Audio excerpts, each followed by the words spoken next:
हमने अपने previous lecture में स्टडी किया था कि जो इलेक्ट्रोमैग्नेटिक वेव्स होती है वो इलेक्ट्रिक फील्ड और मैग्नेटिक फील्ड से बनी है और उनकी टोटल एनर्जी किसकी वजह से होती है, इलेक्ट्रिक फील्ड और मैग्नेटिक फील्ड की वजह से। मींस इलेक्ट्रिक फील्ड और मैग्नेटिक फील्ड इक्वली कंट्रीब्यूट करते हैं टोटल एनर्जी बनाने में। किसकी एनर्जी, इलेक्ट्रोमैग्नेटिक वेव्स की एनर्जी।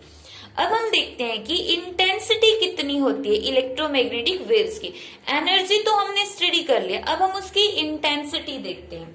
अब इंटेंसिटी होती क्या, शॉर्ट में देखेंगे तो इंटेंसिटी का फॉर्मूला होता है energy divide by area divide by time. Means energy divide by area time. इसको हम डिफाइन कैसे करेंगे, it is defined as the energy crossing per second per unit area normally around that point during the propagation of electromagnetic waves। नहीं समझ में आया होगा। Means जैसे हमने ये सरफेस लिया, ये वाला सरफेस कंसीडर कर लिया, हम ये देखना चाहते हैं, मान लेते हैं कि इसका जो ये एरिया है ना, ये वाला एरिया पाई आर स्क्वायर है, तो इसका एरिया हम मान लेते हैं यूनिट एरिया है, यूनिट वैल्यू इसकी एक वैल्यू है, तो यूनिट एरिया है। इस यूनिट एरिया के अंदर से सिर्फ एक सेकंड के लिए, एक सेकंड के अंदर अंदर सिर्फ एक सेकंड में इस एरिया में से कितनी लाइट पास हो गई, उसी को हम क्या बोलेंगे, इंटेंसिटी बोलेंगे। कि अगर इस एरिया में से एक सेकंड में कम लाइट पास होती है तो उसकी इंटेंसिटी कम है, अगर ज्यादा एनर्जी पास हो गई तो इंटेंसिटी ज्यादा है, अगर कम एनर्जी पास हुई तो कम इंटेंसिटी, ज्यादा एनर्जी पास हुई तो ज्यादा इंटेंसिटी।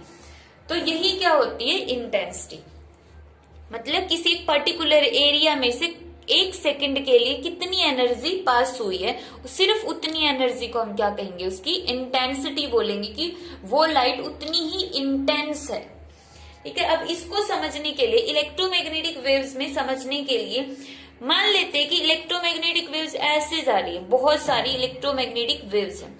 अब ये तो क्या 2D के अंदर तुम्हें कितने 6 एरो दिख रहे, एक्चुअल में इस तरह से जा रही है ये, इस तरह से देखो, यहाँ पे 1 2 3 4 इस तरह से, यहाँ पे ये हो गई 5 हो गई, तो ये इस तरह से बहुत सारी इलेक्ट्रोमैग्नेटिक वेव्स का ग्रुप इकट्ठा होकर आगे की तरफ जा रहा है, ऊपर नीचे रखी हुई ये बहुत सारी इलेक्ट्रोमैग्नेटिक वेव्स। तो हमने यहाँ पे बीच में एक छोटा सा सिलेंडर कंसीडर कर लिया, ये हमने एक सिलेंडर कंसीडर किया, एक वर्चुअल सिलेंडर। सिलेंडर का मतलब ये नहीं है कि हमने वहां पे सिलेंडर पुट कर दिया है, सिलेंडर पुट नहीं किया हमने। जो इलेक्ट्रोमैग्नेटिक वेव्स जा रही है, उन जितने एरिया में से जा रही है उस एरिया का हमने सिर्फ ये सिलेंड्रिकल पोर्शन कंसीडर कर लिया। मतलब हम सिर्फ इतने एरिया की बात कर रहे हैं कि इतने एरिया में से कितनी इंटेंसिटी पास होगी। तो हमने मान लिया कि जो ये इलेक्ट्रोमैग्नेटिक वेव्स पास हो रही है, सबसे पहले तो वो एक्स एक्सिस के अलोंग पास हो रही है। दूसरा पॉइंट, उनकी स्पीड कितनी होगी, सी की स्पीड से पास हो रही है, और एक सेकंड के अंदर देख रहे हैं ना। अब ऐसा तो नहीं कि हम टाइम को यहाँ पे 1 पुट कर देंगे, तो यहाँ पे मान लेते वो टाइम डेल्टा टी है।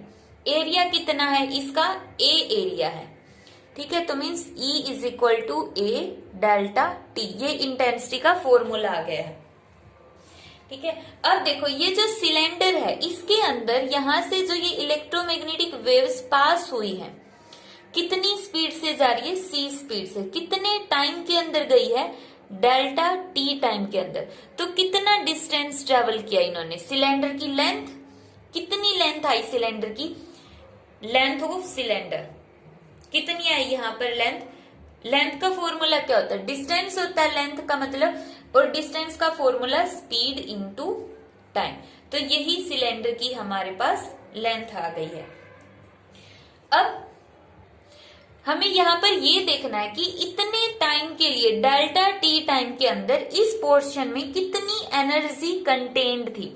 सिर्फ डेल्टा टी टाइम के लिए इसमें इस एरिया में कितनी हाई या फिर कितनी कम एनर्जी थी, तो हम एनर्जी निकालना चाहते हैं। अब लास्ट लेक्चर में हमने पढ़ा था एनर्जी डेंसिटी का फॉर्मूला किसके इक्वल था, energy divide by volume. Energy density का फॉर्मूला क्या था, एनर्जी डिवाइड बाय वॉल्यूम। अब एनर्जी का फॉर्मूला किसके इक्वल हो गया, energy density multiply by volume. अब एनर्जी डेंसिटी किसके इक्वल हो गई? एनर्जी डेंसिटी नहीं, वॉल्यूम किसके इक्वल हो गया? वॉल्यूम हो गया area multiply by length, energy density as it is, और एरिया मान लो ए है इस पूरे सिलेंडर का, ए माना, और लेंथ कितनी है? सी डेल्टा टी, ये एनर्जी। और एनर्जी को हम रिप्रेजेंट कर रहे ई से, प्रीवियस लेक्चर में भी हमने इसको ई से रिप्रेजेंट किया था, तो एनर्जी को हर जगह ई से ही रिप्रेजेंट कर दो। तो ये तो हमने एनर्जी निकाली है ना कि इतने सिलेंडर में इतनी एनर्जी है, और हम निकालना क्या चाहते हैं? उसकी इंटेंसिटी।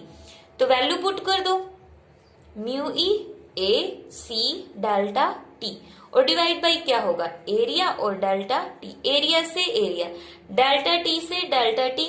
तो यहाँ पे इंटेंसिटी किसके इक्वल आ गई?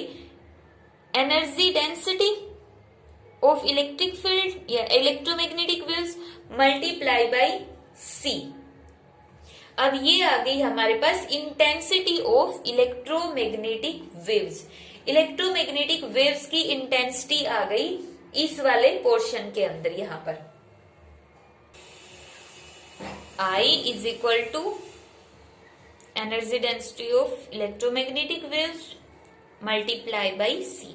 और इसी के साथ ही ये टॉपिक कंप्लीट कि इंटेंसिटी ऑफ इलेक्ट्रोमैग्नेटिक वेव्स कितनी हो गई? म्यू ई और मल्टीप्लाई बाई सी। अब यहाँ पर ये कंफ्यूज मत होना कि यहाँ पे इलेक्ट्रिक फील्ड का है या मैग्नेटिक फील्ड का। एक्चुअल में यहाँ पर ये जो एनर्जी आई है वो पूरी इलेक्ट्रोमैग्नेटिक वेव्स की एवरेज एनर्जी है। यहाँ पर ये जो एनर्जी है इलेक्ट्रोमैग्नेटिक वेव्स की एवरेज एनर्जी है, वो वाली एनर्जी है। अब इसको हम इलेक्ट्रिक फील्ड की भी बोल सकते हैं और मैग्नेटिक फील्ड की भी बोल सकते हैं, क्योंकि हमें पता है कि इलेक्ट्रोमैग्नेटिक वेव्स की जो टोटल एनर्जी है वो किसकी वजह से होती है? इलेक्ट्रिक फील्ड और मैग्नेटिक फील्ड की वजह से होती है, और दोनों आपस में क्या होते हैं? इक्वल होते हैं। अब अगर हम ये बोले कि इंटेंसिटी को इलेक्ट्रिक फील्ड की फॉर्म में एक्सप्लेन करो, वैसे ये टॉपिक कंप्लीट हो चुका है, फिर भी अगर हम इंटेंसिटी ऑफ इलेक्ट्रोमैग्नेटिक वेव्स को ये average energy of electromagnetic waves की बजाय इलेक्ट्रिक फील्ड में एक्सप्लेन करने लग जाएं तो कैसे लिखेंगे? आई की वैल्यू किसके इक्वल हो जाएगी? वैल्यू पुट कर दो, एवरेज कितनी होती है इलेक्ट्रिक फील्ड की टर्म में? Half of epsilon not E square और सी, यही होती है। और अगर हम मैग्नेटिक फील्ड की टर्म में डिफाइन करने लग जाए इंटेंसिटी ऑफ इलेक्ट्रोमैग्नेटिक वेव्स की, तब कितना आएगा? Half of B naught square, यहाँ पे ई नॉट आएगा, B naught square divide by mu naught और मल्टीप्लाई बाई सी, ये आ जाएगा मैग्नेटिक फील्ड की टर्म में। तो ये था हमारे पास इंटेंसिटी ऑफ इलेक्ट्रोमैग्नेटिक वेव्स।